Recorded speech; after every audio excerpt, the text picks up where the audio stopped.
তারা শুধু শরঈ নেতা ছিলেন না, আধ্যাত্মিক নেতাও ছিলেন। শাহজালাল শুধু তলোয়ারই চালান নাই, তিনি আধ্যাত্মিক নেতাও ছিলেন। খাজা বাবা আজমিরি শুধু তাসবিহ পড়েন নাই, তলোয়ারও চালিয়েছেন, আবার আধ্যাত্মিক নেতাও ছিলেন। কি কথা বলেন না কেন? আজকে শুনলাম ভারতে খবরে দেখতেছি হিন্দুত্ববাদীরা ইসকন, এই বাংলাদেশে ইসকন হয়েছে, এই ইসকন উগ্র হিন্দুত্ববাদ সন্ত্রাসী গোষ্ঠী। তারা বলতে চাচ্ছে খাজা বাবা আজমিরি রহমতুল্লাহ আলাইহির দরগাহের নিচে বলে মন্দির ছিল, তারা আজমির শরীফকে ভাঙতে চায়। তারা এমন জায়গা হাত দিবে ভারতের অস্তিত্ব পর্যন্ত ভেঙে খান খান হবে যদি খাজা বাবার দরগাতে হাত দেওয়া হয়। কথা বলে ঠিক না? জানে না এদেশে ইসলাম এসেছে খাজা বাবার হাত ধরে। তাদের পূর্বপুরুষ 14 গোষ্ঠীও খাজা বাবার সাথে জিহাদ করে পারে নাই। কথা বল না কেন? ভারতের 14 গোষ্ঠীর পূর্বপুরুষও লক্ষ লক্ষ সৈন্য দিয়েও খাজা বাবার সাথে জিহাদে পারে নাই। জানে না যে কোথায় হাত দিচ্ছে এরা, ও বুঝতেছে না যে কোথায় হাত দিচ্ছে এরা। ওই ইসকন ফিসকন ও কোথায় চলে যাবে পানির বানের সাথে ভেসে, কোনো হিসাবই খুঁজে পাওয়া যাবে না। শুনে রাখেন, খাজা বাবা আজমিরি রাহিমাহুল্লাহ তার আধ্যাত্মিক শক্তির জন্য রাজা পৃথ্বীরাজের লক্ষ লক্ষ সৈন্য মুহাম্মদ ঘুরির সাথে বিজয় অর্জন করতে পারে নাই। কথা বলে ঠিক না? শাহজালাল ইয়ামানি মুজাররদি যখন গর্জে উঠেছে, গর্গবিন্দ দেশ থেকে পালিয়েছে, খাজা বাবা আজমিরি যখন গর্জে উঠেছে, পৃথ্বীরাজের সমস্ত হিন্দুত্ব সেনারা খাজা বাবার সাথে জিহাদ করে পারে নাই। মুজাদ্দিদ আল ফাসানি সরহিন্দি যখন গর্জে উঠেছে, সম্রাট আকবর থেকে শুরু করে সম্মিলিত হিন্দু জোটেরাও সেই দিন মুজাদ্দিদ আল ফাসানির সাথে জিহাদ করে পারে নাই। কথা বলেন ঠিক না বেটি? এরা জানে না যে তারা কোথায় হাত দিতে চাচ্ছে, এরা বুঝে না। যখন বুঝবে তখন পিঠের চামড়া চামড়া। হযরত বাইজিদ বুস্তামি তিনি দাঁড়িয়ে গেলেন, চলে গেলেন মাজুসি শামউনের বাড়ি, যা বলতেছে বসে গেলেন শামউনের পাশে। শামউন, তুমি তো বৃদ্ধ হয়ে গেছো, অসুস্থ, মারাই যাবা। আমি বাইজিদ তোমার প্রতিবেশী, তোমাকে একটা দাওয়াত দেওয়ার জন্য আসছি। বলে, হ্যাঁ বাইজিদ বলো, কি দাওয়াত? তুমি 40টা বছর ধরে মাগুনের পূজারীদের ধর্ম করো, আমি একজন মুসলমান দরবেশ। হে মাজুসি শামউন, তোমাকে আমি জীবনের শেষ সময়ে কালেমার দাওয়াত দিচ্ছি, তুমি এক আল্লাহতে বিশ্বাসী হয়ে যাও এবং আমার নবীর উপরে তুমি বিশ্বাসী হয়ে যাও। আগুনের পূজারী মাজুসি শামউন ডাক দিয়ে বলতেছে, বাইজিদ তোমার যে আল্লাহ এক, আমি কি করে বিশ্বাস করব বলো? কথা খুব মজবুত। তোমার আল্লাহ যে এক এবং মুহাম্মদ তোমাদের নবী, তিনি আল্লাহর প্রেরিত পুরুষ, আল্লাহর প্রেরিত নবী এবং আল্লাহর বান্দা। ওয়া আন্না মুহাম্মাদান আবদুহু ওয়া রাসূলুহু, তিনি আল্লাহর নবী এবং রাসূল ও বান্দা। আমি কি করে বিশ্বাস করব বলো? তুমি তো বানিয়ে বলতে পারো, তোমার ধর্মটা তো বানানো হতে পারে। বলো বাইজিদ, কি করে বিশ্বাস করব আমি? কি করে বিশ্বাস করব আমি বলো? বাইজিদ বুস্তামি রাহমাতুল্লাহ আলাইহি বললেন, শামউন কি করলে বিশ্বাস হবে বলো? শামউন বলতেছে, বাইজিদ তুমি প্রমাণ দাও তোমার আল্লাহ সত্য। বাইজিদ বুস্তামি ডাক দিয়ে বলে, শামউন রে, তাহলে তুমি 40 বছর ধরে যে আগুনের সামনে সেজদা দিচ্ছ, আগুনের পূজা অর্চনা করতেছো, এই আগুন কি তুমি খোদা মনে করতেছো? শামউন, তুমি সেই আগুনের মধ্যে হাত ঢুকাই দাও, আমিও সেই আগুনের মধ্যে হাত ঢুকাই দেই। শামউনও হাত ঢুকাবে, বাইজিদও হাত ঢুকাবে। যার হাত আগুনে পুরাই দিবে বুঝবো তার ধর্ম মিথ্যা, আর যার হাত আগুনে পোড়াবে না বুঝবো তার ধর্ম সত্য। একসাথে বলেন আল্লাহু আকবার। আমার আপনার পক্ষে কি এটা সম্ভব হবে? না। কারণ কি? কারণ হচ্ছে আমরা আল্লাহর সাথে কথা বলতে আল্লাহর সাথে আমার মেসেজ হয় নাই, আল্লাহ রসুলের সাথে আমি কথা বলতে পারিনি যে আমি মকবুল হয়েছি কিনা, আমি কবুল হয়েছি কিনা, রসুলের দপ্তরে মঞ্জুর হয়েছি কিনা, এটা তো আল্লাহ নবী আপনাকে বলে যাবে। আল্লাহ রসুল আপনাকে মেসেজ পাঠাবে যে হ্যাঁ তুমি মঞ্জুর হয়েছো। কথা বুঝেন নাই মনে হয়? অনেকেই বলে যে তিনি ওলি হয়েছেন, কি করে বুঝবো? আরে বেটা পাগল, ওলি হইলে রসুলের দরজায় আগে মঞ্জুরিয়াত নিতে হয়। নবীর সিল ছাড়া কেউ ওলি হইতে পারে না, আগে রসুলের সিল লাগবে। রসুলের দপ্তরে সিল না পাওয়া পর্যন্ত সে ওলি হতে পারে না, সে আল্লাহর দরজায় পৌঁছায় না। আগে রসুল কবুল করবে। লাবাজাতুল্লাহ ওয়াস্তাগফারা লাহুমুর রাসূল, কোরআন বলতেছে যদি রসুল কবুল করে তোমার ইস্তিগফার, তাহলে কি করব? লাওয়াজাদুল্লাহ তাওয়াবার রাহিমা, তোমারে মাফ করে দিব, তোমার জীবনের সব মাফ করে দিব, তোমারে কবুল করে নেব। একসাথে বলা যাবে না আল্লাহু আকবার? এখানে রসুলের রাজামন্দি লাগবেই। এজন্য আমরা সুন্নিরা বারবার নবী নবী নবী নবী করি। আপনারা তো খালি বলেন বেদাতি বেদাতি, এটা বুঝে না মনে হয়। আমরা বুঝেই নবী নবী করি। কি কথা কর না কেন? আমরা বুঝেই করি, আমরা আকাবেররা বুঝেই করছে, আমরা ওলিরা বুঝে বুঝেই করছে, না বুঝে করছে না, বুঝে বুঝে করছে। শাহ সুফি ফতেহ আলী রসুলের নাম আল্লাহু আকবার। হর হামেশা মুরাকাবা মুশাহাদাতে আল্লাহর নবীর সাথে কথা বলতেন।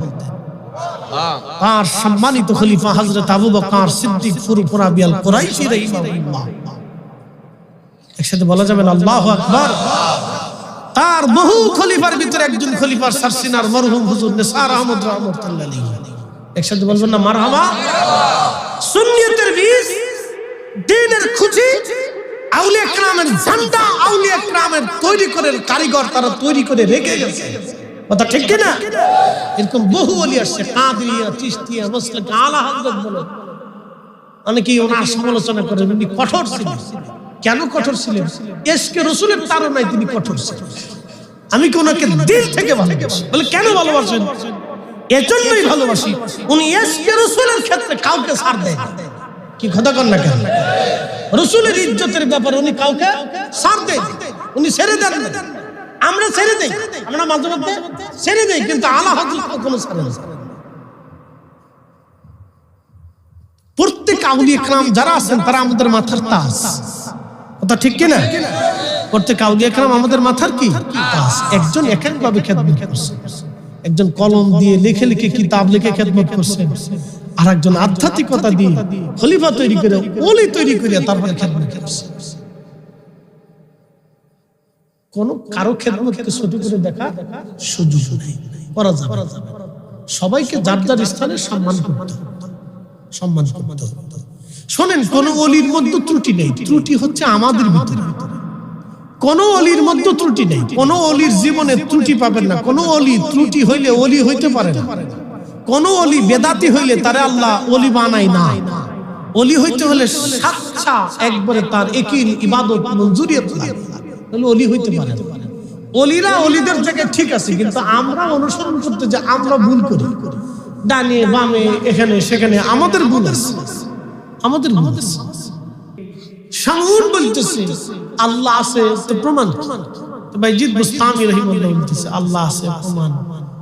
তুমি আগুন হাত দাও, আমি হাত দিই, যার হাত পোড়াবে তারটাই ধর্ম মিথ্যা।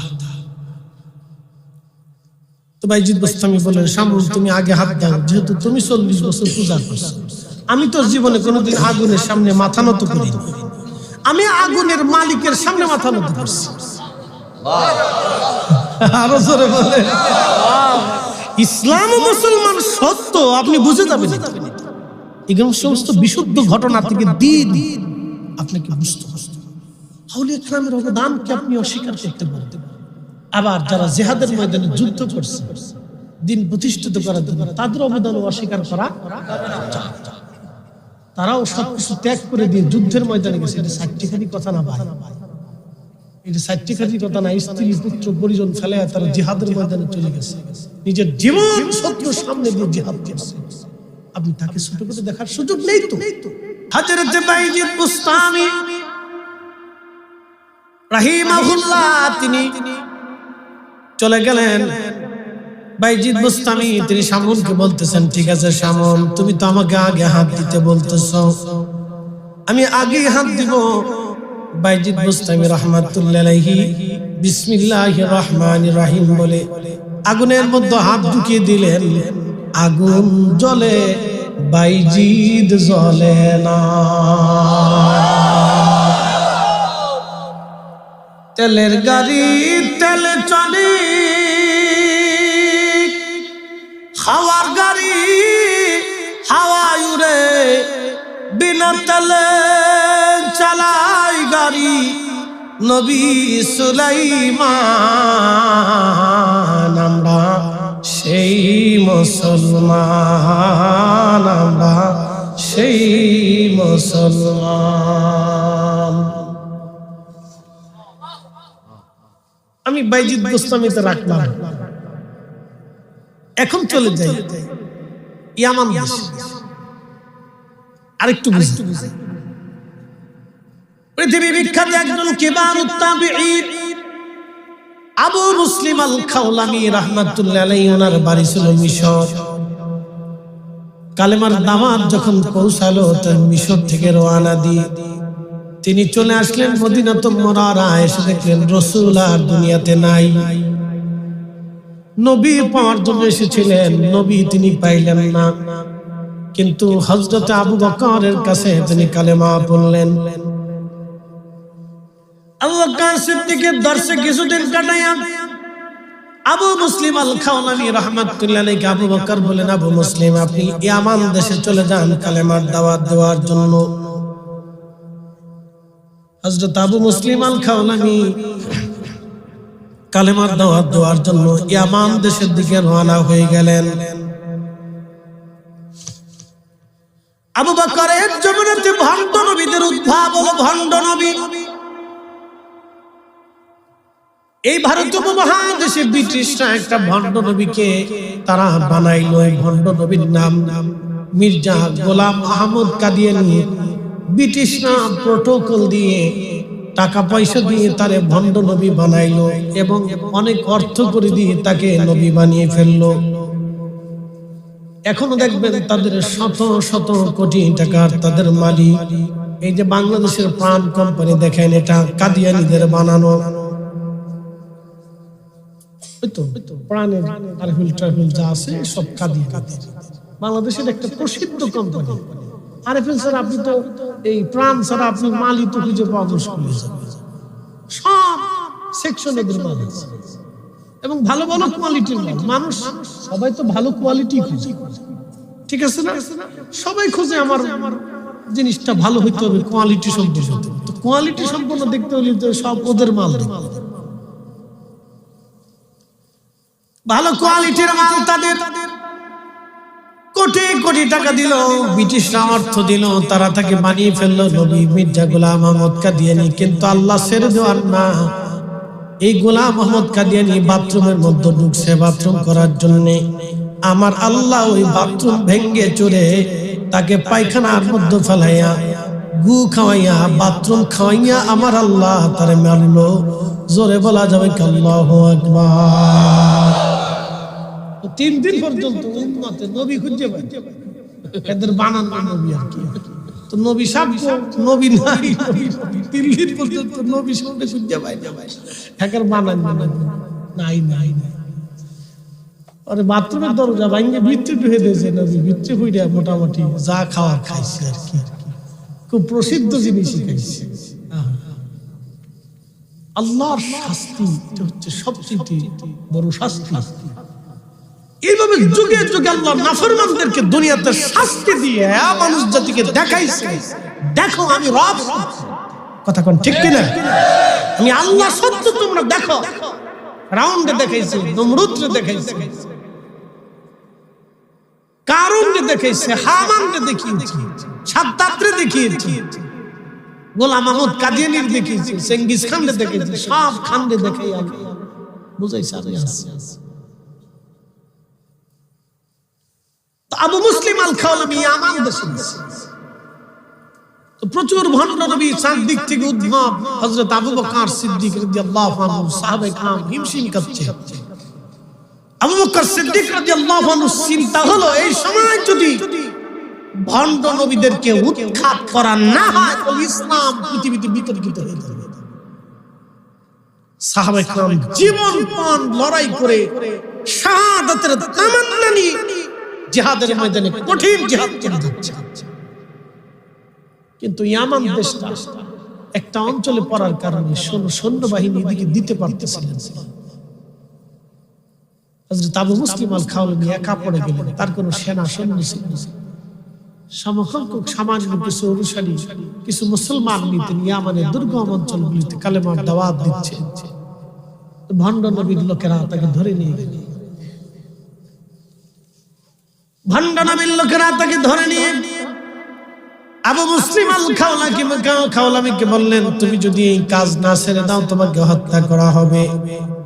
আবু মুসলিম আল খাওলামি বললেন, দেখো আমি কালেমা নিয়েছি, জীবন দিতে প্রস্তুত আছে, কিন্তু এই সত্য ছেড়ে দিতে আমি প্রস্তুত না। তোমরা যতই বলো এই দিন আমি কখনোই ছাড়ব না। আবু মুসলিম আল খাওলামি রাহমাতুল্লাহ আলাইহি তারা আগুনের কুণ্ডলি জ্বালাইলো, অনেক বড় গর্ত করে খড়ি মড়ি ঢেলে তেল ঢেলে আগুন ধরিয়ে দিয়ে আবু মুসলিম আল খাওলামিকে বেঁধে নিয়ে গেল। তার আগুনের মধ্যে পুড়িয়ে মারা হবে তাকে। আবু মুসলিম আল খাওলামি ডাক দিয়ে বলতেছে, ভণ্ড নবীর লোকেরা, তোমরা আমাকে আগুনের মধ্যে পোড়াইতে চাও, মনে রাখবা আমার রাসূল যদি সত্য হয় তাহলে আবু মুসলিম আগুনে পুড়বে না। আল্লাহু আকবার। আমার নবী যদি সত্য হয় আবু মুসলিম পড়বে না। হ্যাঁ ভণ্ড নবীর লোকেরা, আমি আবু মুসলিম চ্যালেঞ্জ দিলাম, আমার রাসূল যদি আখেরি নবী হয় তাহলে তোরা শুনে রাখ, আগুন আমাকে পোড়াবে না।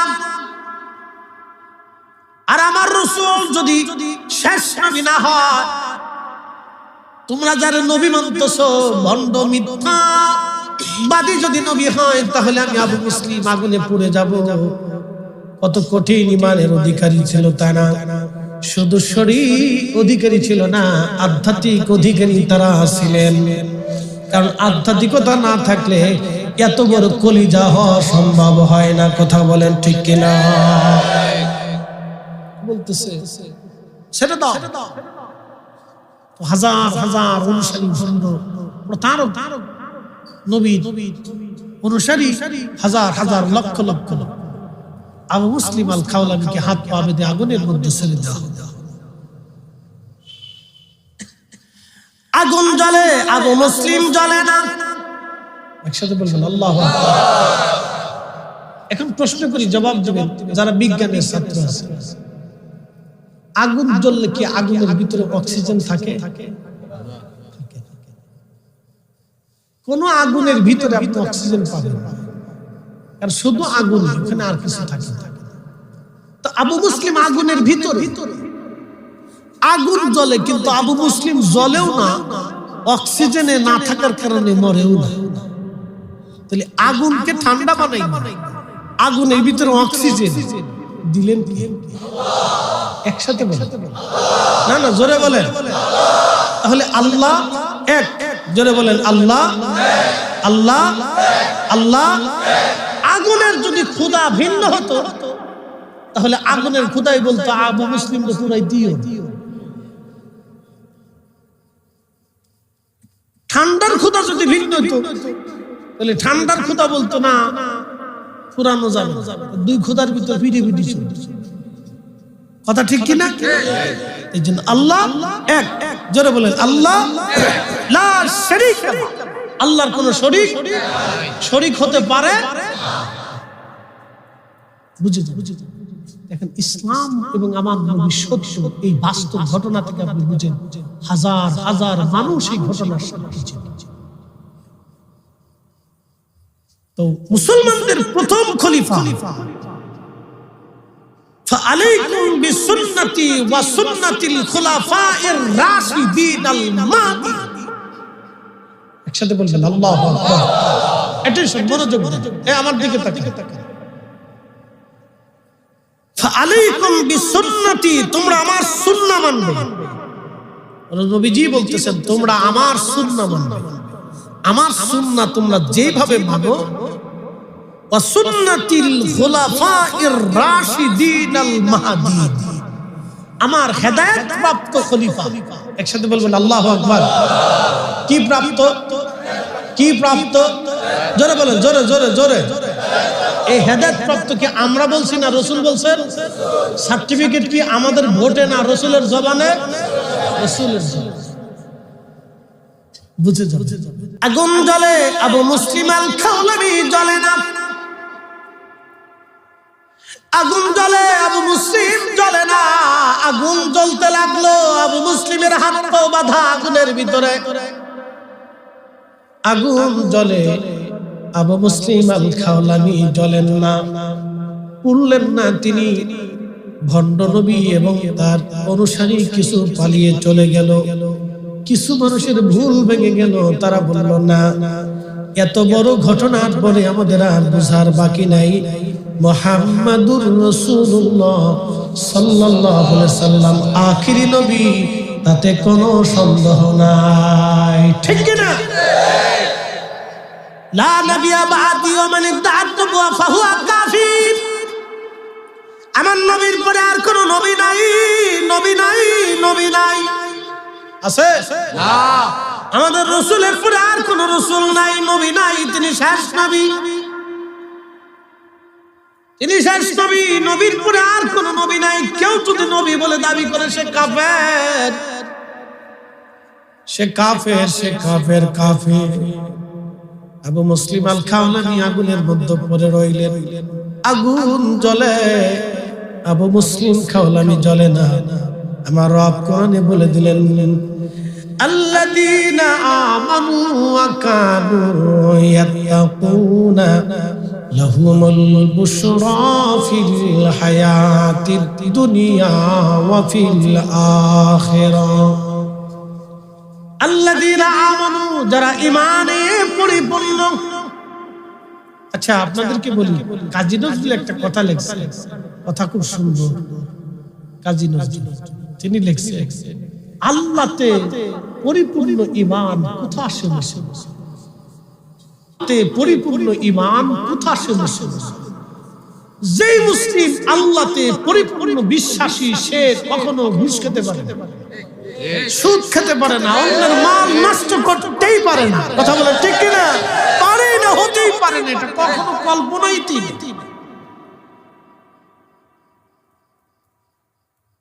আল্লাহতে যে পরিপূর্ণ মুসলিম কোথা আসে? পরিপূর্ণ মুসলমান কখনো অন্যের মাল কেড়ে নিতে পারে না, এটা হতেই পারে।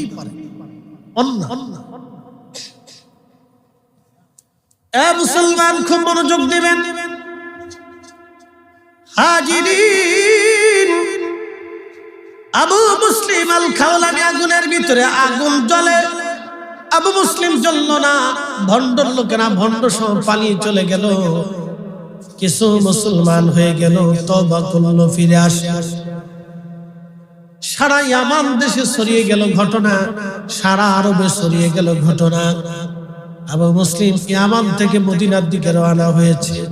হযরত ওমর ইয়ামান আর মদিনার রাস্তার উপর কণ্ঠে দিনের পর দিন দাঁড়ায় থাকে, কখন আবু মুসলিম আসবে। হযরত ওমর দাঁড়ানো, চিন্তা, এই উম্মতের ইব্রাহিমকে একটা নজর দেখা লাগবে, আগুন তার পোড়ায় না, তিনি এই উম্মতের ইব্রাহিম।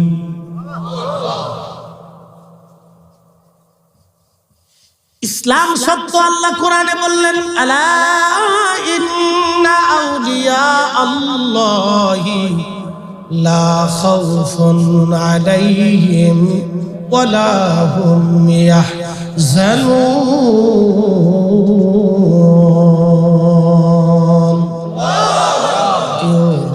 আল্লাহর বাংলাদেশ, শহীদ গাজীর বাংলাদেশ, রহম করো আল্লাহ, রহম করো আল্লাহ। আল্লাহর বাংলাদেশ, শহীদ গাজীর বাংলাদেশ, রহম করো আল্লাহ, রহম করো আল্লাহ।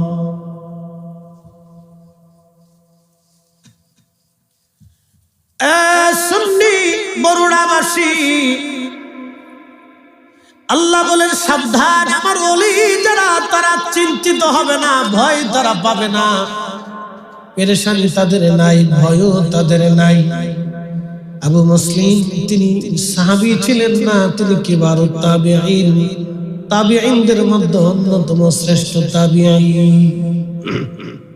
হযরত ওমর দিনের পর দিন সকাল থেকে সন্ধ্যা পর্যন্ত আবু মুসলিম আল খাওলানির অপেক্ষায় রাস্তায় দাঁড়ানো, কখন আবু মুসলিম আল খাওলানি আসবে, আমি উম্মতের ইব্রাহিমকে দেখব, আমি তাকে রিসিপশন করব, আমি তাকে হালান সালাম দিব, আমি তার সাথে মোলাকাত করব। কোথায় আবু মুসলিম আল খাওলানি? হযরত ওমর রাস্তার পাশে দাঁড়ানো। দীর্ঘদিন পর আবু মুসলিম আল খাওলানি যখন আসলেন, হযরত ওমর তাকে বুকের মধ্যে জড়িয়ে ধরে রাখলেন। এই উম্মতের ইব্রাহিম, এই উম্মতের ইব্রাহিম। এই জন্য আপনাদেরকে বলি, শরীর বিদ্যার সাথে আধ্যাত্মিকতা লাগে। কথা ঠিক কিনা? আধ্যাত্মিকতা ছাড়া আপনি আমির বানাইতে পারেন। যদি আমার দেশের কখনো কেউ আমির হতে চায়, আমি তাকে আগে দেখবো তার শরীর বিদ্যার সাথে আধ্যাত্মিকতা আছে, তাহলে আমি সাপোর্ট করব। নতুবা হুই দিয়ে আজেরে সাপোর্ট করে লাভ নাই, ওতে ইউনিসি ভালো।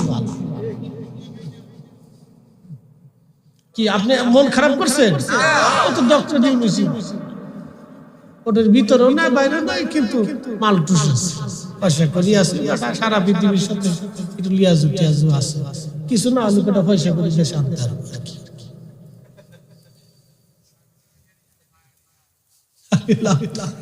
আমার কথা ক্লিয়ার ভাই, আমি হাসতে হাসতে সত্য বলি, এটা আমার আদত। হাসতে হাসতে আমি সত্য বলি, তাহলে ইউনিসি চলো কিনেছি ফ্যাশন ফ্যাশন লাভ না। আর না হলে আনেন শরীয়তের সাথে তার আধ্যাত্মিকতা থাকতো, বুজুর্গই থাকতো। এমন একজন আমির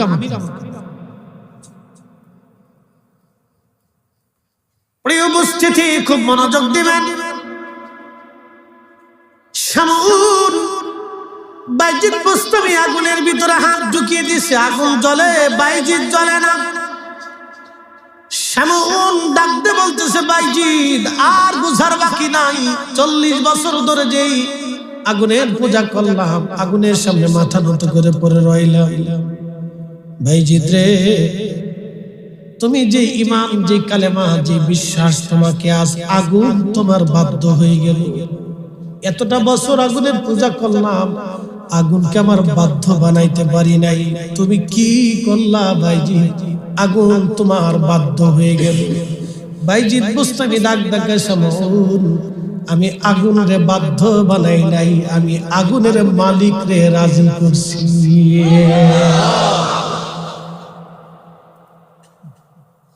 কাকে রাজি করছি? আগুনের মালিক রে রাজি করছি। তুমি আগুনের সেজদা দিছো, আমি আগুনের মালিক রে সেজদা দিয়েছি। তুমি আগুনকে সেজদা দিছো, আমি আগুনের মালিক রে সেজদা দিছি। বাইজিদ বুস্তামি ডাক দেখা, শামউন এবার তো বুঝলা আল্লাহ আছে, শামউন এবার তো বুঝলা আমার নবী শেষ নবী, আমার নবী আল্লাহ রাসূল।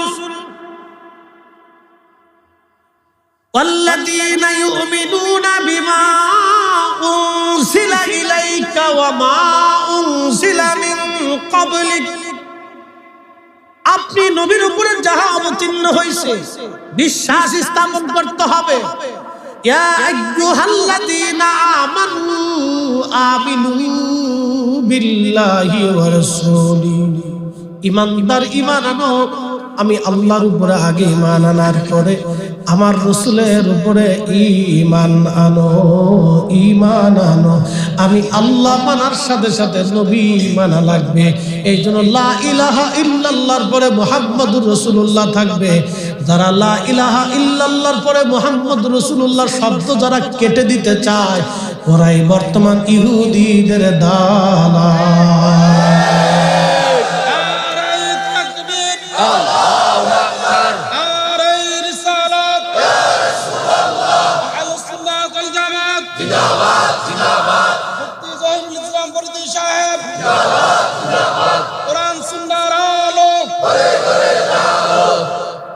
কথা কি ক্লিয়ার না ভেজাল আছে? ওরা কারা? আমার দেশে এসে আবার কালেমা নিয়ে ঝগড়া বাঁধাইতে চায়, তার মানে বোঝা গেল ওদের দুর্ভিসন্ধি আছে। কথা ঠিক কি না? অবশ্যই কোন দুর্ভিসন্ধি আছে। ওরা কারা? যারা আমার দেশে কালেমা নিয়ে এখন ফাসাদ বাঁধাইতে চায়। আমি তো 1450 বছর ধরে ঠিকই নামাজ পড়তেছি নবীর তরিকা। কি কথা বলেন? কার তরিকা? নবীর তরিকায় তো আমি 1450 বছর ধরে ঠিকই নামাজ পড়তেছি। হঠাৎ করে এসে আমার দেশে আবার তুমি ভিন্ন কথা বলে হাজারিয়া বাজারে পেশাল করে আমার নামাজে মসজিদের ভিতরে ফেতনা ছড়াচ্ছ, তার মানে বুঝে গেছে তোমার দুর্ভিসন্ধি আছে। কথা বলেন ঠিক কি না? এগুলিকে প্রতিহত করতে হবে।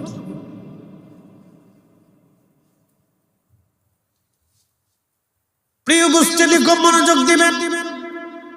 বলেন তো, ইসরায়েল যখন ফিলিস্তিনিদের উপর বোমা মারে, শিয়া আর সুন্নি এগুলো দেখি কি বোমা মারে? গাজার প্রত্যেকটা বিল্ডিং এ তারা বোমা মারছে। প্রত্যেকটা স্থাপনা, মসজিদ, হসপিটাল, স্কুল, কলেজ, মাদ্রাসা, বিল্ডিং, দাতব্যখানা, বৃদ্ধাশ্রম কোনটাই বাদ গেছে। সব জায়গায় বোমা মারতে মারতে মারতে মারতে হাজার হাজার টন মন বোমা নিক্ষেপ করছে। আপনি যদি ছবিতে ভিডিওতে দেখবেন, শুধু পোড়া, শুধু পোড়া। এর ভিতর দিয়ে যারা লড়াই করে যাচ্ছে, জিহাদ করে যাচ্ছে, আমি মনে করি ওরাই বর্তমান পৃথিবীর শ্রেষ্ঠ মুসলমান। কথা বলেন ঠিক কি না? ওরাই মুসলিম। 75 বছর নির্যাতন সহ্য করার পরেও, নিজের সন্তান শহীদ হওয়ার পরেও উহুদ পাহাড়ের মতো যারা শান্ত হয়ে দাঁড়িয়ে থাকে, কাফেরের মধ্যে মাথা উঁচু করে দাঁড়িয়ে থাকে, ওরাই মুসলিম, ওরাই মুসলমান। আমি মনে করি ওরাই ইমাম মাহদী আলাইহিস সালামের সেরা সৈনিক। কল্পনা করতে পারবেন এত কঠিন অবস্থার ভিতরে কত লাশের পর লাশ, জীবনের পর জীবন চলে যাওয়ার পরেও তারা মাথা নত করতে পারে। কত কঠিন ঈমানের অধিকারী তারা।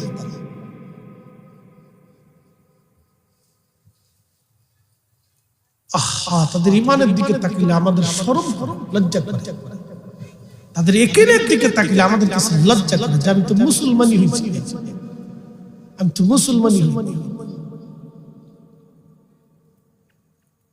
প্রিয় উপস্থিতি, খুব মনোযোগ দিয়ে কথাগুলি শুনবেন।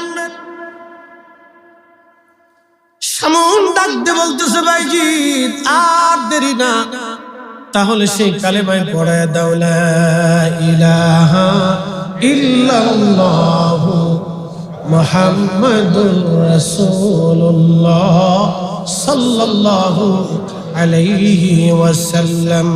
আল্লাহুম্মা সাল্লি আলা সাইয়্যিদিনা মাওলানা মুহাম্মদ ওয়া আলা আলি সাইয়্যিদিনা মাওলানা মুহাম্মদ।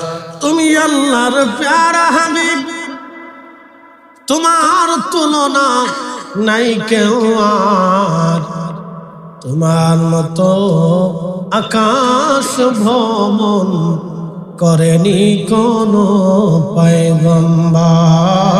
আল্লাহুম্মা সাল্লি আলা সাইয়্যিদিনা মাওলানা মুহাম্মদ ওয়া আলা আলি সাইয়্যিদিনা মাওলানা মুহাম্মদ। প্রিয় বরুণাবাসী, সামন কালেমা পড়ে তিনি ফিরে চলে যায়। আল্লাহর নবী ডাক দিচ্ছে, বেদুইন তুমি গাছেরে বলো, গাছ তোমাকে রাসূল ডেকেছে, আমার ডাকা লাগবে না, তুমি গাছেরে যায় বলো। বেদুইন গাছের পাশে যায় বলতেছে, গাছ তোমাকে নবী তলব করেছে। এই কথা শোনার পরে মুস্তাদরাক হাকিম লিসাইয়ানি ইমাম হাকিম রাহিমাহুল্লাহ হাদিস খানা লেখেন, আস্তে করে গাছটা ডান দিকে একটা মুসুর দিল, বাম দিকে একটা মুসুর দিয়ে গাছটার সমস্ত শিকড় গুলি বের করে নিয়ে আসলো। সমস্ত শিকড় গুলি গাছ বের করে এনে শিকড় দিয়ে বে বে বে বে গাছ আল্লাহর নবীর সামনে যে দাঁড়ায় যায় নবীজিকে সালাম দিতে লাগলো। গাছ তো জড় বস্তু না, তার রুলস হচ্ছে সে এক স্থানে থাকে এবং ওইখান থেকে সে খাবার শোষণ করবে, ওইখানেই সে দাঁড়িয়ে জড় বস্তু। তো তার ধর্মই হচ্ছে এক স্থানে থাকা, তার নিয়মই হচ্ছে এক স্থানে থাকা। নবী ডাকছে, গাছ কার অধীনে? আল্লাহর অধীনে। গাছ কার হুকুম মানে? আলাম তারা, কোরআন আল্লাহ বলছে আলাম তারা, নবী আপনি কি দেখেন নাই আন্নাল্লাহা ইয়াসজুদু লাহু মান ফিস সামাওয়াতি ওয়া মান ফিল আরদি, আসমান জমিনের ভিতরে যাহা কিছু আছে সব আমি আল্লাহকে সিজদা দেয়। الشمس والقمر والنجوم والجبال والشجر والدواب وكثير من الناس।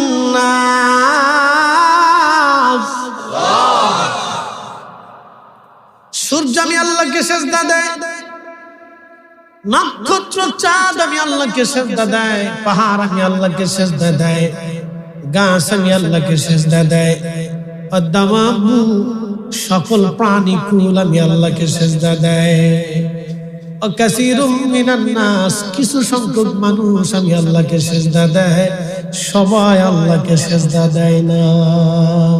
বলে হুজুর কারণ কি?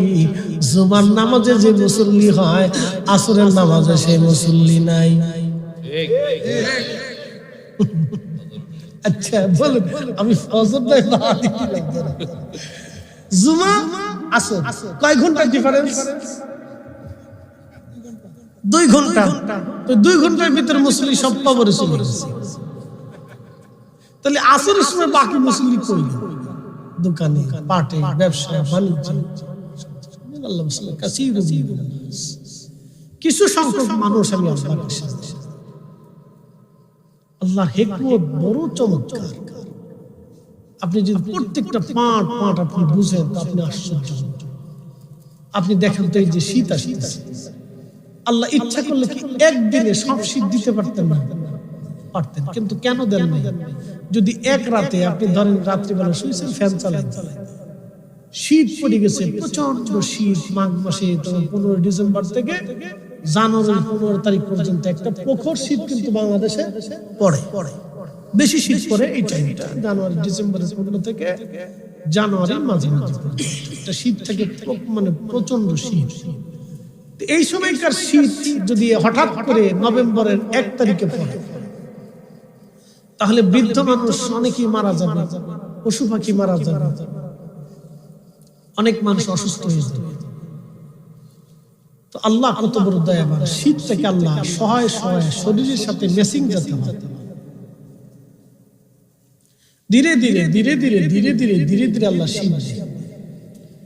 আবার ওই শীতটাকে যখন নেয় তখন ধীরে ধীরে কমাইয়া আবার আস্তে আস্তে বসন্তকাল। বসন্ত যাওয়ার পরে তারপরে কি আসে? গ্রীষ্মকাল, গরমকাল। এই গ্রীষ্মকালটা আসার পরে আবার ওই গ্রীষ্মটার ওইভাবে রাখে না, আল্লাহ আবার বর্ষাকাল দিয়ে তখন বৃষ্টি পড়ে, গরম হয়, বৃষ্টি পড়ে, গরম হয়। যদি ঠাডা পড়া গরম পড়তো তাহলে বাংলাদেশ মরুভূমি হয়ে যেত, বসবাস অনুপযোগী হতো। বুঝতে পারছেন? এটা আল্লাহর দয়া। আপনি আল্লাহর হিকমত গুলি গবেষণা করেন, তাহলে অটোমেটিক মাথা সেজদায় নত হয়ে আসবে। এত দলিল দেওয়া লাগবে, আপনি নিজেই বুঝবেন যে হ্যাঁ রব তুমি সর্বশক্তিমান, তুমি শ্রেষ্ঠ।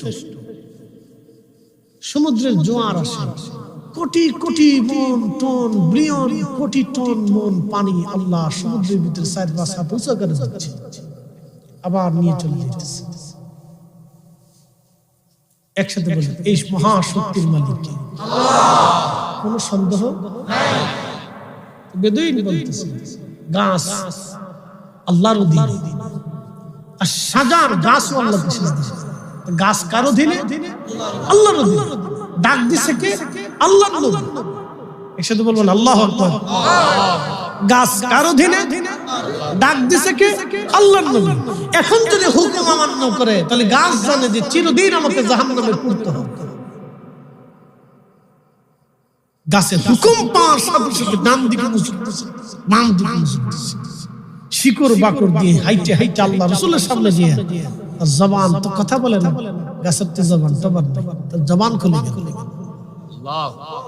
জবান খুলে আল্লাহর নবীর সামনে যে সালাম দিচ্ছে, সালাতু সালামু আলাইকা ইয়া রাসূলুল্লাহ, সালাতু সালামু আলাইকা ইয়া হাবিবাল্লাহ।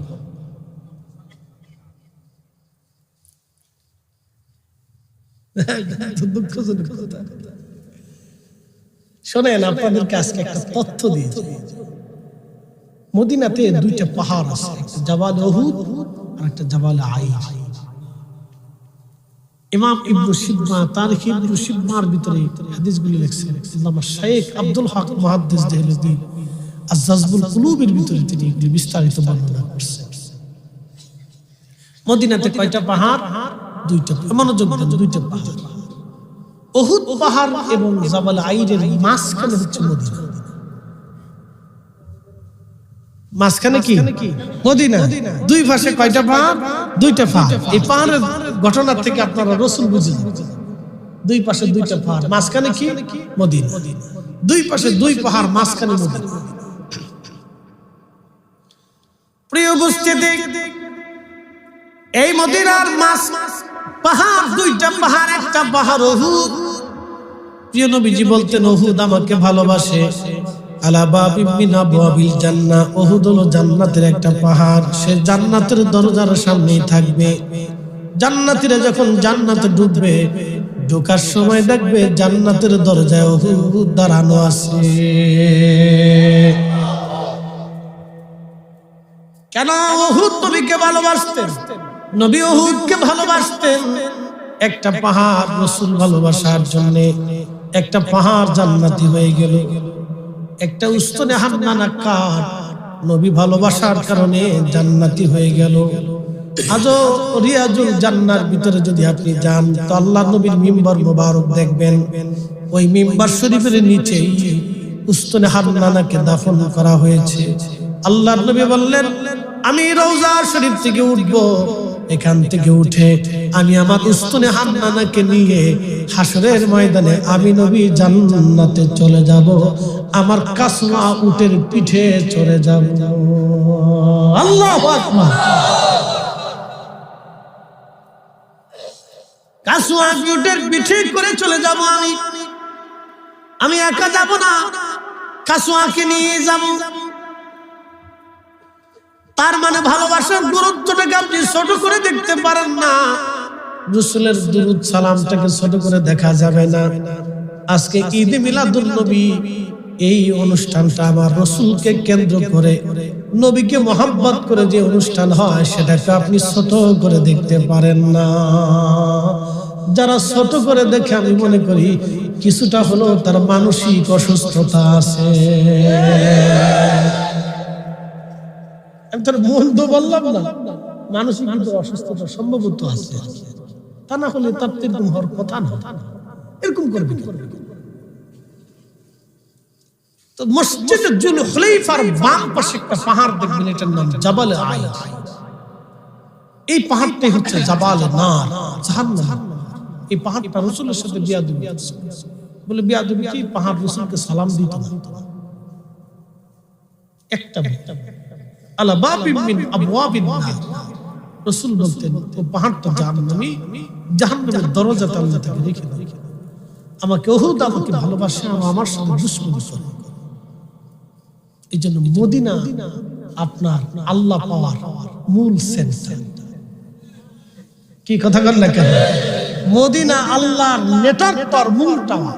এই টাওয়ার থেকে কেউ বিচ্যুত হয়ে গেলে সে 1000 বছর যত মোবাইল চিপুক কাজ হবে না। কাজ 1000 বছরের তাহাজ্জুদ কাজ হবে। কেউ যদি মদিনা আল্লাহকে বেজার করে, সে আল্লাহকে সন্তুষ্ট করতে পারবে অসম্ভব, কখনোই না। এই জন্য আম্মা জান খাদিজা নিজের জীবন উজাড় করে রাসূলকে ভালোবাসতেন। আবু বকর সিদ্দিক নিজের জীবনের সাথ দিয়ে রাসূলকে ভালোবাসতেন। সাহাবায়ে কিরাম সবকিছুর চেয়ে রাসূলকে প্রাধান্য দিতেন। নবীর একটা হুকুমকে তারা মাথা পেতে তলোয়ারের নিচে দিয়ে দিতেন।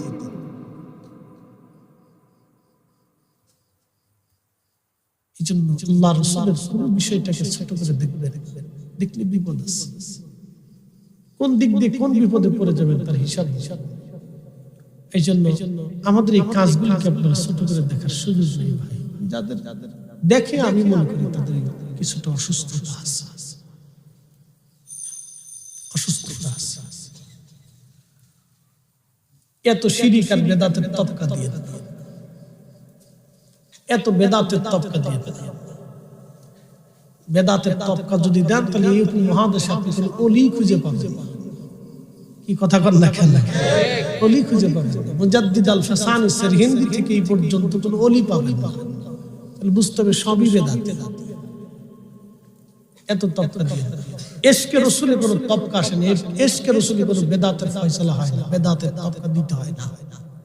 ইয়া নবী সালাম আলাইকুম বলে যখন আমরা দাঁড়াই তখন আমরা সিফ আল্লাহ রাসূলের সম্মানের জন্য দাঁড়াই, ভিন্ন কোনো উদ্দেশ্য আমাদের থাকে না। কথা ঠিক কি না? ভিন্ন কোনো উদ্দেশ্যই আমাদের এখানে থাকে না। আল্লাহর কসম করে বলি কারো কোনো ভিন্ন চেয়ারম্যানি মেম্বারি দুনিয়াদারি কিচ্ছুর জন্য সিফ ওই সময় যখন দাঁড়াই তখন আমাদের একটাই উদ্দেশ্য, রাসূল মহাসম্মানিত, তেনার মহাসম্মানের জন্য, ইজ্জতের জন্য আমরা দাঁড়িয়ে থেকে তাজিম করতেছি। কি কথা ঠিক কি না? শুধু উদ্দেশ্য এতটুকু, আমাদের আর কোনো উদ্দেশ্য থাকে না। এই জন্য এগুলিকে নিয়ে যারা ছোট করে দেখে আমি জানি না তারা ভালো বুঝে। শাহ ওয়ালিউল্লাহ মুহাদ্দিস দেওবন্দি রাহিমাহুল্লাহ এই মক্কা থেকে জুতা খুলে মদিনায় হাঁটা ধরছে। তো লোকেরা বলল হুজুর পা ফসকে পড়ে ঘা হয়ে যাবে, মরুভূমির রাস্তা, পাথুরি রাস্তা। আপনারা যারা মক্কা মদিনায় গেছে এখন তো গাড়িতে চড়িয়া কত আরামে চলে যাওয়া যায়। আহা, আপনি যখন রাস্তা দিয়ে যাবেন তখন বুঝবেন যে দুই পাশের পাহাড় দেখে বোঝা যায় যে কত পাহাড়ি কঠিন পাথুরি রাস্তা। এই পাথুরি রাস্তা দিয়ে শাহ সাহেব খালি পায়ে রওনা করছে। তো ছাত্ররা বলল হুজুর আপনি তো মারা যাবেন, রক্তক্ষরণ করুন, পা ফুসকা পড়ে ঘা হবে। শাহ সাহেব জবাব দিলেন, বেটা তোমরা জানো আমি কার দরবারে যেতেছি? হাবিবুল্লাহ সাইয়্যিদুল কাউনাইন ওয়াস সাকানাইন, দুজাহানের শিরোতাজ সাইয়্যিদ, আমি তার বারগাহে হাজিরা দিচ্ছি। আমি কি করে জুতা পাইব? একসাথে বলবেন আল্লাহু আকবার। উনি কি শরীয়তের উসুল দিছে? উসুল দেন। উনি রাসূলের ইজ্জত প্রাধান্য দিছে। কথা ঠিক কি না? উনি শরীয়তের উসুল দেন নাই, উনি নবীর ইজ্জতকে প্রাধান্য দিচ্ছেন। তা আমরা ইয়া নবী সালাম আলাইকে যখন দাঁড়াই তখন আমরা রাসূলের ইজ্জতকে প্রাধান্য দিই। কথা ঠিক কি না? আমরা রাসূলের ইজ্জতটাকে প্রাধান্য দিই, আল্লাহর হাবিবের ইজ্জতটাকে আমরা প্রাধান্য দিই। কারো ভালো নাও লাগতে পারে, সেটা তার ইচ্ছা। কথা ঠিক কি না? তার জবাব দিতে সে আল্লাহ তার রাসূলের কাছে করবে, এটা আমাদের ফাংশন। তো যাই হোক, আমি যে কথাগুলো বলছিলাম তখনই গাছ জবান খুলে গেল। নবী বললেন তুমি সাক্ষ্য দাও আল্লাহ আছে। তখন গাছ সাক্ষ্য দিল, আশহাদু আল্লা ইলাহা ইল্লাল্লাহু ওয়াহদাহু লা শারীকা লাহ। একসাথে বলবেন আল্লাহু আকবার। ওয়া আশহাদু আন্না, আমি আরো সাক্ষ্য দিচ্ছি, মুহাম্মাদান আবদুহু ওয়া রাসূলুহু সাল্লাল্লাহু আলাইহি ওয়াসাল্লাম। নবীজি বললেন বেদুইন আল্লাহ আছে এবং আমি যে তার নবী, আর কি কোনো সন্দেহ তোমার আছে? বেদুইন কয় হুজুর আর একটু কাজ আছে। বেদুইন না, ওদের দিল তো রুক্ষ, আবহাওয়ার সাথে তাদের শরীর দিল রুক্ষ হয়ে গেছে। বলে কি? বলে হুজুর যেই গাছ হাইটে হাইটে আছে ওই গাছ হাইটে হাইটে জায়গায় যায় আবার বসবে। চিন্তা করেন কি বাকার বাঁকা। আল্লাহর নবী বললেন গাছ তোমার স্থানে তুমি চলে যাও। গাছ হেঁটে হেঁটে তারা নিজের স্থানে আবার ফিরে চলে গেল। বেদুইন এবার ডাক দেখে, ইয়া রাসূলুল্লাহ আর বুঝার বাকি নাই, আল্লাহ সত্য এবং আপনি তার নবী। এটার নাম দালাইলুন নবুয়াত। নবুয়াতের দলিল আল্লাহ আছে এবং তার রাসূল সত্য। এগুলি হলো বাস্তব ঘটনা। হাজার হাজার মানুষ এগুলির সাক্ষী, একজন দুইজন না। এই জন্য নিশ্চিন্তে আল্লাহকে সিজদা দিবেন, নিশ্চিন্তে ইসলামকে মেনে নিতে হবে, চিন্তার কোনো কারণ নাই। হৃদয়ে বদ্ধমূল রাখবেন, আমি যে ধর্মের অনুসারী, ধর্মটাই শ্রেষ্ঠ এবং নির্ভুল একটা ধর্ম গ্রহণ করেছি। অবশ্যই আমরা আল্লাহর কাছে আবার ফিরে যাব, আল্লাহর কাছে আবার জবাব দিতে হবে। হিন্দু ধর্মের একটা বিশ্বাস হলো আবার আমরা পৃথিবীতে আসবো, যদি ভালো কাজ করি ভগবান আমাদেরকে পৃথিবীতে পাঠাবে কোন জ্ঞানী গুণী অথবা রাজা জমিদার বানাইয়া, আর যদি খারাপ কাজ করে আমরা চলে যাই তাহলে পৃথিবীতে আবার ভগবান শিয়াল কুত্তা করে আমাদেরকে পাঠাবে। যেমন জীবনানন্দ দাশ একটা কবিতা লিখেছেন সন্দেহ ভাবে, আবার আসিব ফিরে ধানসিঁড়িটির তীরে বাংলায় নবান্নে, হয়তো শালিকের বেশে। কবিতা সারা বছর পড়ছে কিন্তু কবিতা বুঝেন নাই, আজকে বুঝেই দিয়ে যেতেছি। আবার আসিব ফিরে ধানসিঁড়িটির তীরে বাংলায় নবান্নে, হয়তো বা শালিকের বেশে। আরো কিছু আছে, আমি এতটুকু জানি। সে তার নিজের ধর্মের বিশ্বাস কবিতার ছন্দে ফুটিয়ে তুলেছে। কবি লিখতে পারে, সে তো তাদের ধর্মের অনুসারী, লিখতে পারে। তো তিনি লেখছেন আমাদের বিশ্বাস শালিক হইয়া, কুত্তে হইয়া, ব্যাং হইয়া, শিয়াল হইয়া, পাখি হইয়া, কবুতর হইয়া, কাউয়া হইয়া দুনিয়াতে আসার কোনো সুযোগ আছে? হ্যাঁ, কোন সুযোগ? এগুলো হলো মানুষের নিজের মন গড়া আবেগ, স্বপ্ন দেখে বানানোর কথা, ঠিক কিনা? পৃথিবীতে আর আসার কোন সুযোগ নাই, ফিরে চলে যাব আল্লাহর কাছে। ওয়া ইন্না ইলাইহি রাজিউন, তোমরা আমি আল্লাহর কাছে অবশ্যই ফিরে চলে আসব। সুম্মা তুরাদ্দুনা ইলা আলিমিল গায়বি ওয়াশ শাহাদাত, অতঃপর তোমরা আমি রবের কাছে ফিরে আসবা, তোমার গোপনে গোপনে আমি সব আল্লাহ জানি। ফায়ুনাব্বিউকুম বিমা কুনতুম তা'মালুন।